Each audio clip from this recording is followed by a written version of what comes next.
الحمد لله نحمده ونستعينه ونستغفره ونؤمن به ونتوكل عليه ونعوذ بالله من شرور أنفسنا ومن سيئات أعمالنا ونعوذ بالله من شرور أنفسنا ومن سيئات أعمالنا من يهده الله فلا مضل له ومن يضلله فلا هادي له ونشهد أن لا إله إلا الله وحده لا شريك له ونشهد أن سيدنا ومولانا محمدا عبده ورسوله أرسله إلى كافة الناس بشيرا ونذيرا وإلى الله بإذنه وسراجا منيرا صلى الله تعالى عليه وعلى آله وأصحابه وبارك وسلم تسليما كثيرا أما بعد فأعوذ بالله من الشيطان الرجيم بسم الله الرحمن الرحيم والفجر وليال عشر وقال تعالى ليشهدوا منافع لهم ويذكروا اسم الله في أيام معلومات وقال تعالى إن عدة الشهور عند الله 12 شهرا في كتاب الله يوم خلق السماوات والأرض منها 4 حرم ذلك الدين القيم فلا تظلموا فيهن أنفسكم وعن عبد الله بن عباس رضي الله تعالى عنهما قال النبي صلى الله تعالى عليه وسلم ما من أيام العمل الصالح فيها أحب إلى الله من هذه الأيام يعني أيام العشر قالوا ولا الجهاد في سبيل الله يا رسول الله قال ولا الجهاد في سبيل الله إلا رجل خرج بنفسه وماله ثم لم يرجع من ذلك بشيء أو كما قال عليه الصلاة والسلام. یہ اسلامی کیلنڈر کا آخری مہینہ ذوالحجہ چل رہا ہے. آج اس کی 6ٹھی تاریخ ہے. اس مہینے کے یہ پہلے جو 10 دن ہیں ان کے بڑے فضائل ہیں. ویسے اللہ تبارک و تعالیٰ نے اسلامی مہینوں اور دنوں میں بہت کچھ عبادتیں اور مختلف احکام مسلمانوں کو دے رکھے۔ مثال کے طور پر رمضان کے مہینے کو لے لیجئے۔ روزہ جو اسلامی ارکان کے اندر ایک اہم رکن کی حیثیت رکھتا ہے، یہ روزہ اسی رمضان کے مہینے میں رکھا جاتا ہے۔ رمضان کے روزوں کو اللہ تبارک و تعالیٰ نے فرض قرار دیا اور راتوں کو تراویح کو سنت قرار دیا گیا۔ رمضان کے آخری عشرے کے اعتکاف کو مسنون قرار دیا گیا۔ آخری عشرے کے اندر ایک بہت بڑی رات جس کو قرآن پاک میں لیلۃ خیر من الف شہر سے تعبیر کیا گیا ہے کہ ایسی رات جو 1000 مہینوں سے بہتر ہے۔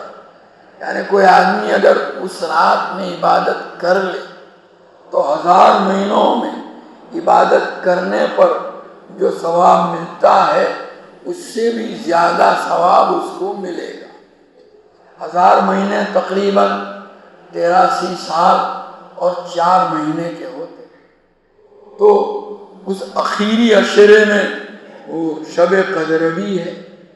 پھر رمضان جب پورا ہوتا ہے، شوال کا چاند نظر آتا ہے، تو اس کو اللہ تبارک و تعالیٰ نے مسلمانوں کے لیے عید قرار دیا ہے، عید الفطر۔ اس دن ایک الگ سے نماز مسلمانوں کے لیے واجب قرار دی گئی، عید کی نماز۔ مخصوص طریقے سے اس میں کچھ تکبیرات کا اضافہ بھی کر دیا گیا۔ پھر اس دن ایک اور عبادت صدقۃ الفطر کی شکل میں ان لوگوں کے اوپر جو ایک مخصوص مقدار کی مال کے مالک ہیں ان پر لازم کی گئی۔ اور یہی شوال کا مہینہ جب شروع ہو جاتا ہے تو حج کی تیاریاں بھی شروع ہونے لگتی ہیں۔ قرآن پاک میں اللہ تبارک و تعالیٰ کا ارشاد ہے، الحج اشہر معلومات، حج مخصوص متعین مہینے ہیں۔ یہ 3 مہینے شوال، ذوالقعدہ اور ذوالحجہ، ان کو حج کے مہینے کہا جاتا ہے۔ اور پھر یہ جو ذوالقعدہ، ذوالحجہ، محرم الحرام اور رجب، ان 4 مہینوں کو اشہر حرم کہا جاتا ہے۔ قرآن پاک میں اللہ تبارک و تعالیٰ نے جہاں سال کے 12 مہینوں کا تذکرہ کیا، وہاں ان 4 مہینوں کو کی طرف خصوصیت کے ساتھ اشارہ فرمایا۔ ان عدت الشہور عند اللہ 12 شہرا، کہ سال کے مہینوں کی تعداد اللہ تعالیٰ کے یہاں 12 مہینے ہیں۔ فی کتاب اللہ ہے، لوح محفوظ کے اندر، یوم خلق السماوات والارض، جس دن سے اللہ تبارک و تعالیٰ نے آسمانوں اور زمین کو پیدا کیا، اسی دن سے اللہ تعالیٰ نے سال کے 12 مہینوں کا یہ حساب مقرر فرمایا ہے۔ منہا اربعۃ حرم، ان 12 مہینوں کے اندر 4 مہینے وہ ہیں جو حرمت والے ہیں، ان کا ایک مخصوص مقام ہے، ان کا ایک خاص احترام ہے اللہ تعالیٰ کے یہاں۔ سیدنا حضرت ابراہیم علیہ نبینا علیہ الصلوۃ والسلام کے زمانے سے اس کے متعلق اللہ تعالیٰ کی طرف سے خاص احکامات لوگوں کو دیے گئے، اور نبی کریم صلی اللہ تعالیٰ علیہ وسلم کی بعثت کے بعد بھی یہ سلسلہ جاری رہا۔ یہ ذوالحجہ کا مہینہ، یہ بھی ان 4 اشہر حرم میں سے ہے، اور جیسا کہ حضرات علماء نے لکھا ہے، وہ اشہر حرم میں سب سے افضل الاشہر الحرم یہ ذوالحجہ کا مہینہ ہے۔ پھر اللہ تعالیٰ نے اس مہینے میں کچھ دن ایسے رکھے ہیں کہ ان دنوں کے لیے بھی اللہ تعالیٰ کے یہاں سے خاص فضائل عطا کیے گئے۔ ایک تو یہ ذوالحجہ کا پہلا عشرہ، پہلی تاریخ سے لے کر 10ویں تاریخ تک۔ پھر ذوالحجہ کی جو 9ویں تاریخ ہے اس کو ایک الگ نام دیا گیا، یوم عرفہ، اور اس کے روزے کی ایک الگ فضیلت نبی کریم صلی اللہ تعالیٰ علیہ وسلم نے بتلائی کہ اس کے حضور صلی اللہ علیہ وسلم فرماتے ہیں کہ مجھے اللہ تعالیٰ کی ذات سے امید ہے کہ عرفہ کا روزہ گزشتہ 1 سال اور آنے والے 1 سال کے گناہوں کا کفارہ ہو جاتا ہے۔ اور اسی عرفہ کے روز حاجیوں کا وقوف ہوتا ہے میدان عرفات میں۔ گویا حج کا جو ایک بڑا رکن ہے، رکن اعظم، وہ اسی دن ادا کیا جاتا ہے، اور اس کی اتنی اہمیت ہے کہ خدا نہ خواستہ اگر کوئی حاجی بیچارہ راستے میں کہیں سواری کی وجہ سے ادھر ادھر رک گیا، لٹک گیا اور یہاں نہیں پہنچ پایا تو اس کا حج ہی قضا ہو جائے گا، چھوٹ جائے گا۔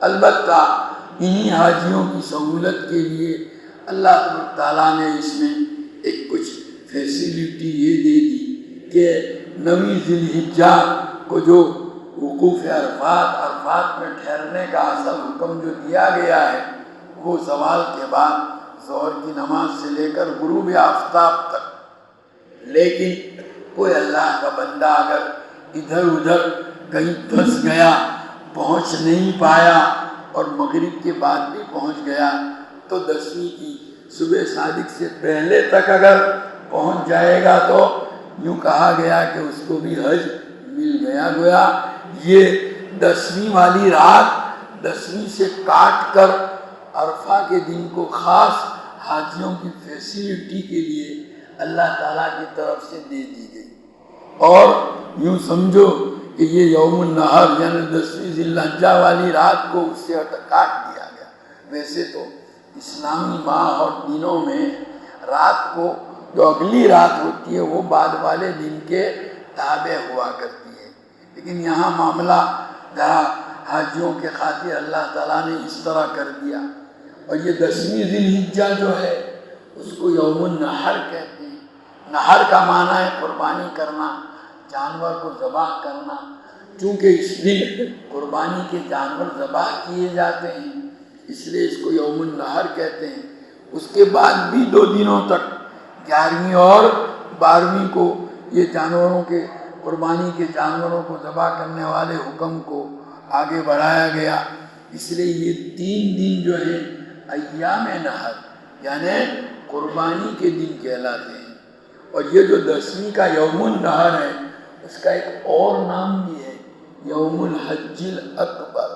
قرآن کے اندر جو قرآن میں یوم الحج الاکبر کہا گیا ہے وہ اسی 10ویں ذی الحجہ کو، اسی موقع پر نبی کریم صلی اللہ تعالیٰ علیہ وسلم نے حجۃ الوداع میں اپنا وہ تاریخی خطبہ دیا تھا صحابہ کے درمیان، اور اسی خطبے میں نبی کریم صلی اللہ علیہ وسلم نے اس حج میں آنے والے حضرات صحابہ کو خطاب کرتے ہوئے آخر میں ایک سوال کیا تھا، الا هل بلغت، سنو کیا میں نے اللہ تعالیٰ کا پیغام تم تک پہنچا دیا؟ چونکہ قیامت کے روز ہر نبی سے، خود ہمارے نبی حضور اکرم صلی اللہ تعالیٰ علیہ وسلم سے بھی اور تمام نبیوں سے باقاعدہ سوال ہوگا کہ ہم نے اپنا پیغام اپنے بندوں تک پہنچانے کے لیے تم کو دیا تھا، تم نے وہ پہنچایا، وہ ذمہ داری پوری کی؟ ہر نبی کو باقاعدہ اس کا جواب دینا پڑے گا۔ بخاری شریف میں روایت ہے کہ سب سے پہلے رسول جو ہیں وہ حضرت نوح علیہ نبینا علیہ الصلوۃ والسلام ہیں۔ باری تعالیٰ ان سے پوچھیں گے کہ آپ نے ہمارا پیغام ہمارے بندوں تک پہنچایا؟ تو حضرت نوح اللہ نبینا علیہ الصلوۃ والسلام جواب میں عرض کریں گے جی ہاں۔ جب وہ جی ہاں کہہ دیں گے تو پھر ان کی قوم جو ہے جن کے پاس ان کو نبی اور رسول بنا کر بھیجا گیا تھا ان سے باری تعالیٰ سوال کریں گے کہ انہوں نے ہمارا پیغام آپ تک پہنچایا، تو وہ قوم سرے سے مکر جائے، وہ کہے گی ما جاءنا من بشیر ولا نذیر، ہمارے پاس تو کوئی آیا ہی نہیں، ہم کو تو پتا بھی نہیں کہ کیا بات کرتے ہیں۔ حضرت نوح کو جھٹلائیں گے، وہاں دنیا میں تو جھٹلائیں، آخرت میں بھی جھٹلائیں گے۔ تو اب وہاں باری تعالیٰ کی طرف سے حضرت نوح علیہ نبینا علیہ السلام سے سوال ہوگا، کیونکہ وہاں ایک سارا جو نظام ہے نا، جیسے کیس چلتا ہو کورٹ کچہری میں، ایک اسی طرح چلے گا وہاں میدان حشر کا سارا معاملہ اسی طرح ہوتا ہے۔ اس لیے جب حضرت نوح ان کی قوم منع کرے گی، حضرت نوح سے اللہ تعالیٰ سوال کریں گے بھائی آپ تو کہتے ہو کہ انہوں کو پیغام پہنچا، یہ تو نہ کہتے، تمہارے پاس کوئی گواہ ہے؟ کہاں ہے؟ لاؤ۔ تو وہ اس امت کو، امت محمدیہ کو گواہ کے طور پر پیش کریں گے، اور امت محمدیہ گواہی دے گی کہ حضرت نوح نے کہ اللہ آپ کا پیغام اپنی قوم تک پہنچایا۔ تو جیسے دنیا میں گواہوں پر جرا ہوتی ہے، الٹ ٹپاس ہوتی ہے اس کی، تو وہاں بھی اللہ تعالیٰ یہ امت محمدیہ نے جب گواہی دی تو اللہ تعالیٰ جرح کریں گے، پوچھیں گے تم تو تھے نہیں، حضرت نوح جب دنیا میں آئے ہم نے ان کو بھیجا، اس وقت تو تم کہاں تھے؟ تم تو بہت بعد میں، کیوں سینکڑوں سال کے بعد دنیا کے اندر آئے، تم کس بنیاد پر گواہی دیتے ہو کہ حضرت نوح نے پیغام پہنچا دیا؟ تو امت محمدیہ اس جراح کا جواب دے گی کہ ہمارے نبی پر، حضور اکرم صلی اللہ علیہ وسلم پر، نبی آخر الزمان پر کہ اللہ اپنے کتاب اتاری قرآن، اس قرآن میں آپ نے ہی ہم کو یہ بتلایا تھا کہ نوح علیہ السلام نے ہمارا پیغام اپنی قوم تک پہنچا دیا اور قوم نے ان کو جھٹلایا۔ تو اب بات تو پکی ہو گئی، پھر بھی اس امت کی مزید تقویت کے لیے، ان کی تعدیل کے لیے کورٹ کا ایک قانون یہ بھی ہوتا ہے کہ گواہ جو ہوتے ہیں کہ گواہ گواہی کے قابل بھی ہیں کہ نہیں ہیں، کچھ مخصوص لوگوں سے اس کے متعلق معلومات حاصل کی جاتی ہے۔ تو یہاں حضور اکرم صلی اللہ تعالیٰ علیہ وسلم آگے بڑھیں گے اور اس امت کے متعلق جو ہے گواہی دیں گے اللہ کے حضور کہ ہاں یہ اس قابل ہیں کہ گواہی دے سکیں۔ فَكَيْفَ إِذَا جِئْنَا مِن كُلِّ أُمَّةٍ بِشَهِيدٍ وَجِئْنَا بِكَ عَلَىٰ هَٰؤُلَاءِ شَهِيدًا، یہ امت کے متعلق گواہی ان کے اعمال کے متعلق بھی اور ان کی عدالت کے متعلق بھی نبی کریم صلی اللہ علیہ وسلم فرمائیں گے۔ بہرحال میں عرض کر رہا تھا کہ اسی 10ویں ذی الحجہ کو حجۃ الوداع کے موقع پر حج میں آئے ہوئے صحابہ کے مجموعے کو، ویسے 1,24,000 کا نام لیا جاتا ہے، اگرچہ مورخین اور اہل سیر نے کوئی تائید کی نہیں ہے، اتنا ضرور ہے بہت بڑی مقدار تھی۔ بہرحال تو حضور صلی اللہ علیہ وسلم نے ان سے پوچھا تھا کہ الا هل بلغت، تو کیا میں نے اللہ کا پیغام تم تک پہنچا دیا؟ ان لوگوں نے سب نے وہاں میدان مینا کے اندر حضور صلی اللہ علیہ وسلم کے سامنے اقرار کیا کہ جی ہاں آپ نے اللہ کا پیغام پہنچا دیا۔ تو اس وقت نبی کریم صلی اللہ علیہ وسلم نے اپنی شہادت کی انگلی آسمان کی طرف اٹھا کر کے کہا اللہم اشہد، اے اللہ تو گواہ رہی ہو کہ یہ لوگ اس بات کا اقرار کرتے ہیں کہ میں نے تیرا پیغام ان تک پہنچا دیا۔ بہرحال یہ یوم النحر ہے، اسی کو یوم الحج اکبر کہا گیا ہے قرآن کے اندر، اور یہ 3 دن قربانی کے ہیں ایام نحر، اور پھر 11ویں 12ویں اور 13ویں ان تینوں کا ایک الگ نام ہے ایام تشریق۔ تشریق عربی زبان کے اندر گوشت کے لمبے ٹکڑے کاٹ کر اس کو سکھانے کے لیے دھوپ میں رکھنا، کیونکہ اگلے روز سے قربانی چالو ہوئی تھی تو یہ سلسلہ بھی چالو ہوتا ہے، اس لیے ان دنوں کو ایام تشریق کہتے ہیں۔ ان کے لیے بھی مخصوص احکام ہیں، چنانچہ یہ یوم عید کو بھی اور اس باقی 3 دنوں میں بھی روزہ روزہ رکھنے کی ممانعت. کوئی آدمی روزہ ایک عبادت تو ہے لیکن ان دنوں میں روزہ نہیں رکھ سکتے، منع کیا شریعت نے. اور اللہ تعالیٰ فرمائے بھائی قربانی ہو رہی ہے، ہماری مہمانی ہے تمہارے لیے، ان دنوں روزہ نہیں رکھنے کا، آپ کو کھاؤ ہماری مہمانی قبول کرو. تو خیر بہرحال کہنے کا حاصل یہ ہے کہ یہ جو ذوالحجہ کا مہینہ ہے اس کے یہ پہلے 10 دن جو چل رہے ہیں، آج 6 تاریخ ہے، ان 10 دنوں کی بھی اللہ تبارک و تعالیٰ کے یہاں ایک اہمیت ہے، ایک فضیلت ہے. قرآن پاک میں سورہ فجر میں اللہ تعالیٰ نے اس کی قسم کھائی، والفجر ولیال عشر، قسم ہے فجر کی اور 10 دنوں کی، 10 راتوں کی. یہ 10 دن کون سے؟ تو بخاری شریف ہی میں تفاسیر کی کتب میں حضرت عبداللہ ابن عباس رضی اللہ تعالیٰ عنہما جو رئیس المفسرین ہیں، امام المفسرین ہیں، وہ فرماتے ہیں کہ یہ سورہ فجر میں جن 10 دنوں کی قسم کھائی گئی وہ یہ 10 دن کون سے؟ ذوالحجہ. ذوالحجہ کے دنوں کا اللہ کے یہاں اتنا اونچا مقام کہ اللہ تعالیٰ نے اس کی قسم کھائی. اس سے ان دنوں کی اہمیت کا، اس کی فضیلت کا اندازہ لگایا جا سکتا ہے. اور ایک اور جگہ لِيَشْهَدُوا مَنَافِعَ لَهُمْ وَيَذْكُرُوا اسْمَ اللَّهِ فِي أَيَّامٍ مَّعْلُومَاتٍ، لوگ اللہ کا ذکر کریں متعین دنوں میں.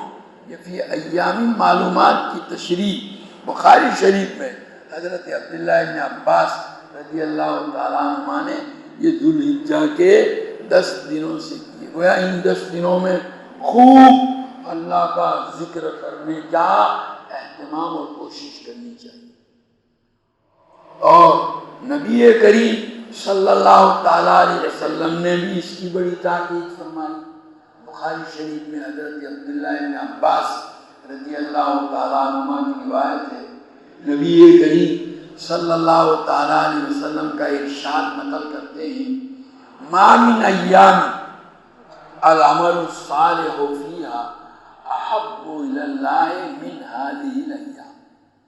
سال کے کسی بھی دنوں میں نیک عمل اللہ کے یہاں اتنا پسند اور اتنا محبوب نہیں جتنا ان دنوں میں. ان دنوں سے یعنی ایام العشر. ابن عباس اس کی اپنی طرف سے تفسیر کرتے ہیں حضور کے اس ارشاد کی، یعنی ذوالحجہ کے ان 10 دنوں میں کوئی بھی نیک عمل آپ کریں، چھوٹا بڑا، وہ عمل اور دنوں میں کیے جانے والے نیک عمل سے زیادہ اللہ کو پسند اور محبوب ہے. چنانچہ یہ سنا تو حضرات، چونکہ جہاد کی بڑی فضیلت ہے، قرآن میں بھی حدیث میں بھی بڑے فضائل اس کے بیان کیے گئے ہیں. تو جب حضور فرماتے ہیں کوئی بھی عمل جو نیکی کا اس میں ان دنوں کے علاوہ کیے جانے والے ہر عمل سے کیا ہے؟ افضل ہے. صحابہ کو سوال پیدا ہوا، انہوں نے پوچھا وَلَا الْجِهَادُ فِي سَبِيلِ اللَّهِ یا رسول اللہ، کہ اللہ کے رسول ان دنوں کے علاوہ میں کوئی آدمی اللہ کے راستے میں جہاد کرے تو اس کا وہ جہاد والا عمل بھی کیا ان دنوں میں کیے جانے والے کسی بھی نیک عمل سے زیادہ محبوب نہیں؟ حضور صلی اللہ علیہ وسلم نے جواب میں فرمایا وَلَا الْجِهَادُ فِي سَبِيلِ، وہ بھی اتنا محبوب نہیں. البتہ اس جہاد کی ایک قسم ایسی ہے جس کو حضور صلی اللہ علیہ وسلم استثناء فرما رہے ہیں. وہ کیا فرماتے ہیں؟ إِلَّا رَجُلٌ خَرَجَ بِنَفْسِهِ وَمَالِهِ، البتہ جو آدمی اپنی جان اور مال کو لے کر اللہ کے راستے میں نکلا جہاد کے اندر، اور پھر ثُمَّ لَمْ يَرْجِعْ بِذَلِكَ مِنْ شَيْءٍ، ان میں سے کچھ بھی لے کر واپس نہیں لوٹا، جان بھی قربان کر دی اور مال بھی قربان کر دیا، وہ تو البتہ اس کا عمل تو ان دنوں میں کیے جانے والے نیک عمل سے بڑھ کر ہے، ورنہ اس کے علاوہ کوئی. اسی لیے علماء فرماتے ہیں کہ ان دنوں کو سال کے تمام دنوں کے مقابلے میں فضیلت حاصل یہاں تک کہ رمضان کے جو آخری 10 دن ہیں، رمضان کے آخری 10 دنوں کے مقابلے میں بھی ان دنوں کو افضل قرار دیا ہے۔ ہاں البتہ رمضان کے آخری 10 دنوں کی جو راتیں ہیں ان کو جو ہے دوسرے سال کی راتوں کے مقابلے میں افضل قرار دیا گیا ہے۔ یہی علامہ ابن تیمیہ رحمۃ اللہ علیہ سے اس سلسلے میں جب سوال کیا گیا تو انہوں نے جو جواب دیا وہ یہی کہ چونکہ ان 10 دنوں میں عرفہ کا دن ہے اور عرفے کے دن کو سید الایام، سال کے تمام دنوں کا سردار کہا گیا، ان دنوں میں سید الایام ہے، اس لیے یہ دن سال کے دوسرے تمام دنوں سے افضل۔ اور رمضان کے آخری عشرے کی راتیں جو ہیں ان راتوں میں سید اللیالی یعنی شب قدر ہے، اس لیے وہ راتیں سال کی تمام راتوں سے افضل، اور ان کے اسی فیصلے کو جو ہے لوگوں نے تسلیم کیا۔ علامہ ابن قیم نے بھی نقل کیا، حضرت شیخ مولانا زکریا صاحب نور اللہ مرقدہ نے بھی اسی کو راجح قرار دیا ہے۔ تو بہرحال معلوم ہوا کہ یہ 10 دنوں کی بڑی اہمیت ہے۔ اب ان 10 دنوں میں کیا عمل کیا جائے گا؟ ویسے تو عام بتلا دیا گیا، کوئی بھی نیک عمل آپ کریں گے، البتہ بعض روایتوں میں کچھ اعمال کے نام بھی ہیں۔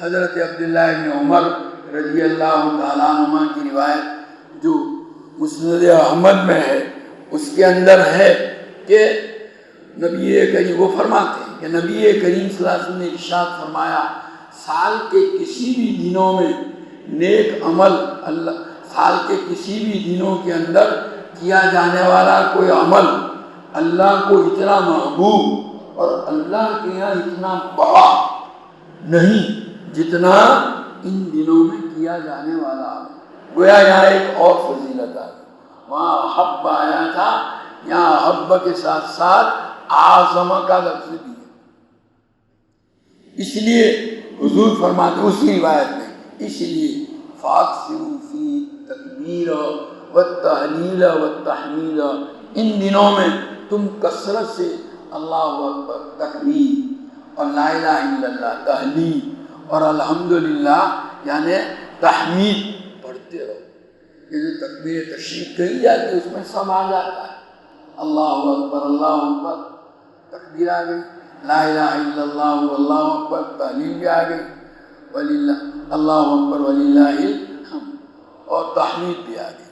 اسی کو ان دنوں میں چنانچہ حضرات صحابہ اس کا اہتمام کرتے تھے۔ بخاری شریف میں ہے کہ ان دنوں میں حضرت عبداللہ بن عمر رضی اللہ تعالیٰ عنہ اور حضرت ابو ہریرہ رضی اللہ تعالیٰ عنہ جب بازار میں نکلتے تھے تو زور زور سے تکبیر پڑھتے تھے، اور ان کو تکبیر پڑھتا ہوا سن کر لوگ بھی زور سے تکبیر پڑھتے تھے۔ البتہ ایک آواز میں آواز ملا کر نہ پڑھیں، ہر آدمی پڑھیں زور سے، ساز میں پڑھیں، لیکن ہر ایک اپنا اپنا پڑھیں۔ یہ جیسے کہ نماز کے بعد بھی جب تکبیر تشریف پڑھی جائے گی اس کے لیے بھی فقہاء نے یہی گویا تاکید فرمائی ہے۔ خیر، اور دوسرا ایک عمل اور ان دنوں میں حضرت ابو ہریرہ رضی اللہ تعالیٰ عنہ کی روایت میں ہے، وہ بھی نبی کریم صلی اللہ علیہ وسلم کا ارشاد ترمذی شریف میں ابن ماجہ کے اندر ہے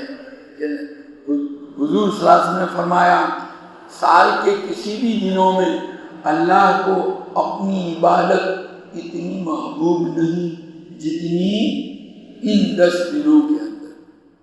اور پھر آگے حضور صلی اللہ علیہ وسلم فرماتے ہیں ان دنوں میں سے ہر دن کا روزہ ایک سال کے روزوں کے برابر ثواب رکھتا ہے، اور ان راتوں میں سے ہر رات کی عبادت لیلۃ القدر کی عبادت کے برابر۔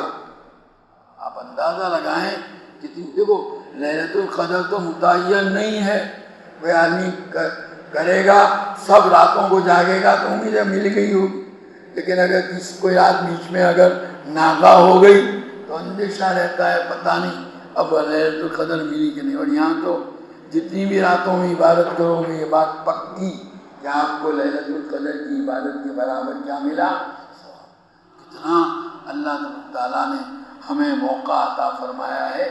یہ ایام جو ہے نا وہ اللہ تعالیٰ کے یہاں طاعات اور حسنات کے موسم کہے جاتے ہیں. سال میں 2 موسم ہیں، 2 سیزن. ہر ایک جو بھی دنیا کا کاروبار کرتا ہے نا اس کے یہاں کچھ سیزن آتے ہیں. کسانوں کے یہاں بھی موسم اور سیزن آتا ہے، اور تاجروں کے یہاں بھی.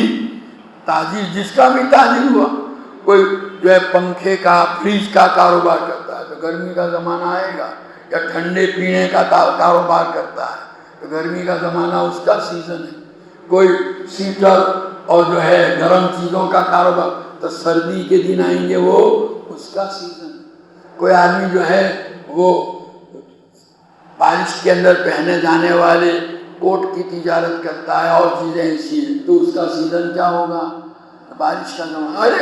ہر ایک تاجر کا ہر کاروبار کرنے والے کا ایک سیزن ہوتا ہے، اور تاجروں کی اور کاروبار کرنے والوں کی عادت ہوتی ہے کہ وہ جب سیزن آتا ہے نا سب چھوڑ چھاڑ کے اپنی چھٹیاں بھی کینسل.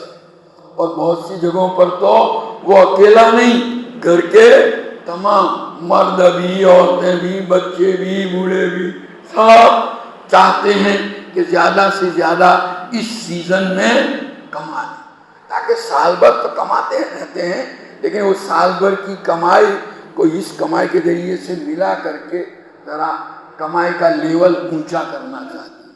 تو اسی طرح سال بھر ہم بھی نمازیں تو پڑھتے ہیں، قرآن بھی پڑھتے ہیں، دوسرے اعمال صالحہ بھی کرتے ہیں، لیکن اللہ تعالیٰ نے ہم کو عبادت گویا آخرت کی تجارت کرنے والا جو ہے نا، آخرت کی راہ چلنے والا، اس کو اللہ نے 2 سیزن عطا فرمائے.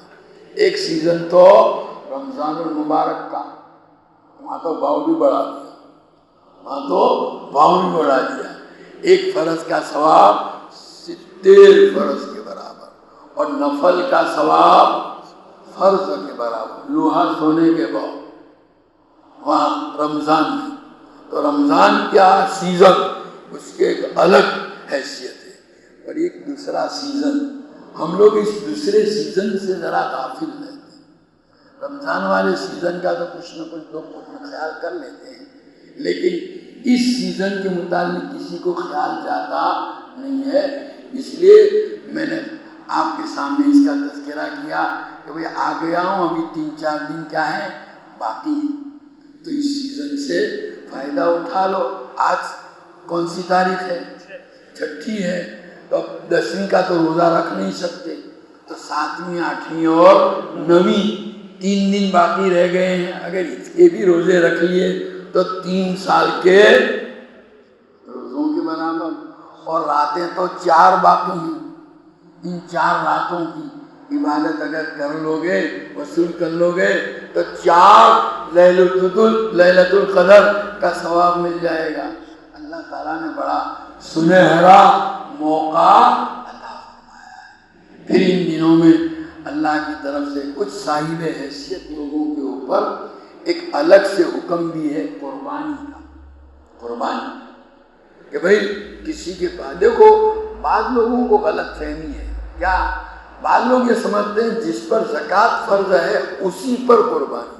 نہیں، زکوٰۃ فرض ہے اس پر قربانی ہے، لیکن کچھ لوگ ایسے بھی ہیں جن پر زکوٰۃ لاگو نہیں پڑتی لیکن قربانی ان پر واجب ہوتی ہے. معلوم ہے وہ قربانی والا نصاب جو ہے وہ زکوٰۃ والے نصاب سے کچھ ہلکا ہے. کیا ہے وہ؟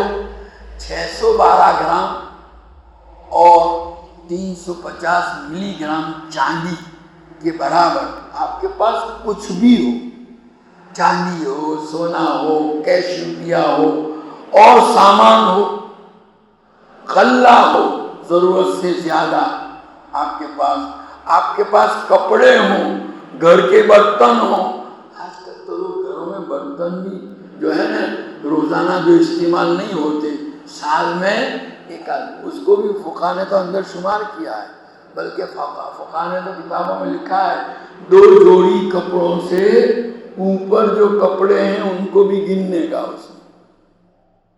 اور آج کل تو ایک دوسری ایک مصیبت ہے، بہت سے لوگ گھروں میں باقاعدہ پہلا کمرہ جو بیٹھک کا ہوتا ہے نا، وہاں ایک الماری رکھی جاتی ہے، اس الماری میں کچھ خوبصورت چیزیں، شوکیش، اس کا نام کیا ہے؟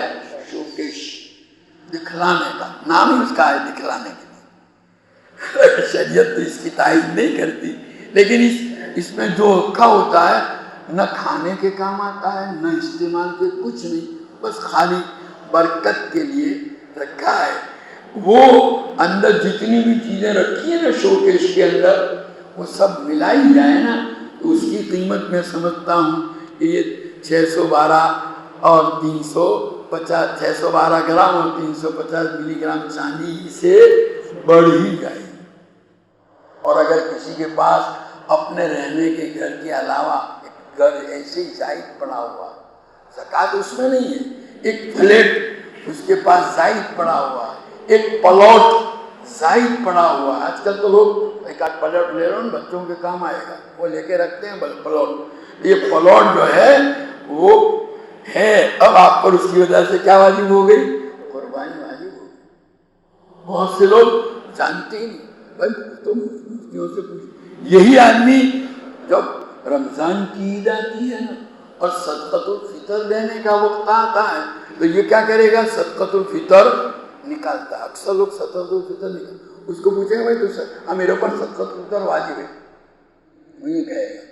اور پھر جب قربانی کے دنوں میں اس کو پوچھیں گے بھائی قربانی کیوں نہیں کرتا، کہ میرے اوپر قربانی نہیں ہے، خود ہی مفتی بن گیا، خود ہی مفتی بن گیا، میرے اوپر صدقۃ الفطر ہے، قربانی نہیں ہے۔ یار بھائی کسی بھی دنیا کے مفتی کو جو ہے نا سند والا مفتی ہو، تمہارے جیسا نہیں، تو اس کو اگر پوچھو گے تو یہ کہے گا بھائی جس پر صدقۃ الفطر واجب ہے اس پر قربانی بھی واجب ہے۔ یہ دونوں کا حساب ایک ہی، الگ الگ نہیں ہے۔ تو بہرحال کہ قربانی آپ کو کرنی ہے۔ بڑی تعداد مسلمانوں میں وہ ہوتی ہے جن کے پاس کچھ اتنا ہوتا ہے جس کی وجہ سے قربانی ان پر کیا ہو جاتی ہے؟ واجب ہو جاتی ہے۔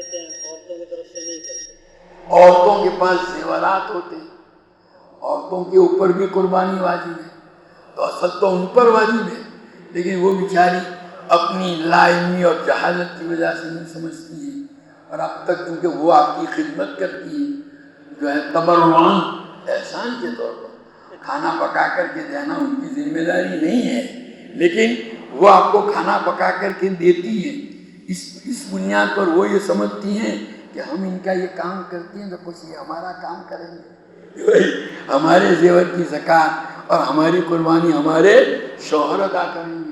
تو بہت سے اپنی قربانی تو کرتے ہیں، اپنی گھر کی عورتوں کی نہیں، تو کیا اس کو جہنم میں نعوذ باللہ بھیجنا چاہتے ہو؟ خود تک کے نہیں جانا چاہتے ہو جنت کے اندر؟ ارے وہ بیچاری تو تمہارے بغیر ہاتھ بھی نہیں لگاتی کھانے کو، کھانا بنا کے انتظار میں بیٹھی ہے، رات کو 12 بجے میاں آئیں گے تو 12 بجے پہلے اس کو کھلائے گی پھر کھائے گی۔ یہ حال ان بیچاروں کی وفاداری کا، اور یہاں میاں صاحب ایسی باتیں کرتے ہیں، اس لیے بھائی ان کا بھی تو خیال کرنا چاہیے، ان کی قربانی ان کی بھی آپ کو ادا کرنی ہے، اور ان کو کہہ کر کہ بھائی تمہاری واجب قربانی میں ادا کر دوں گا۔ ویسے اگر وہ یہ سمجھ ہی رہی ہیں تو ویسے بھی ہو جائے گی، لیکن بہرحال کہنے کا حاصل یہ ہے کہ یہ قربانی واجب ہے، ایسی واجب جو حضور صلی اللہ علیہ وسلم نے اس پر ایک بہت بڑا الٹیمیٹم دے دیا، بڑی وعید سنائی، بڑی دھمکی سنائی۔ کیا حدیث میں آتا ہے، حضرت ابو قتادہ رضی اللہ تعالیٰ عنہ کی روایت ہے، نبی کریم صلی اللہ علیہ وسلم نے فرمایا من وجد ساعتا فلم یزہ ولم یزہ فلا یقربن مصلانا۔ جس آدمی کے اندر قربانی کرنے کی طاقت ہے اور اس نے قربانی نہیں کی، وہ ہماری عیدگاہ میں نہیں آوے۔ کائے کے لیے؟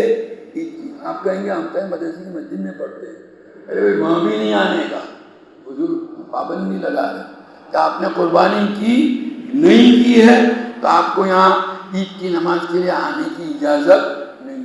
لوگ کتنی سخت ہوئی، اس لیے ضرورت ہے کہ قربانی کو بڑے اہتمام سے کیا جائے، اور قربانی کا جو جانور ہے اس کی بھی بڑی خدمت کرنی چاہیے۔ حضرات صحابہ، بخاری شریف میں ہے کہ ہم قربانی کے جانوروں کو کھلا پلا کر کے بہت موٹا تازہ کیا کرتے تھے۔ یہ صحابہ کے یہاں اس کا خاص اہتمام تھا، اور نبی کریم صلی اللہ علیہ وسلم جو ہے قربانی کرتے تھے۔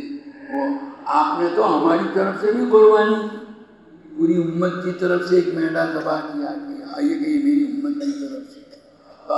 اس آپ صلی اللہ علیہ وسلم کے اس احسان کا تقاضا یہ ہے کہ ہم آپ صلی اللہ علیہ وسلم کی طرف سے بھی کیا کریں، قربانی کریں۔ اگر اللہ نے وسعت دی ہے تو بہت سے صاحب وسعت ہوتے ہیں، اور بعض وہاں کہیں شہر میں جائیں گے تو شاپنگ تو ہزاروں لاکھوں کا کر ڈالیں گے، اور 2 بکرے ذبح کرنے کے لیے تیار نہیں ہے۔ یہ غلط طریقہ ہے۔ بہرحال کہنے کا حاصل یہ ہے کہ اور پھر ان دنوں میں وہ تکبیر تشریق بھی کہی جاتی ہے۔ یہ نویں ذی الحجہ جو ہے یہ پیر کے دن ہے، نویں ذی الحجہ۔ پیر کے دن فجر کی نماز سے لے کر نویں کی صبح فجر سے لے کر کے 13ویں کی عصر تک، 13ویں کب آتی ہے؟ جمعہ کی عصر کی نماز تک کل 23 نمازیں ہوتی ہیں۔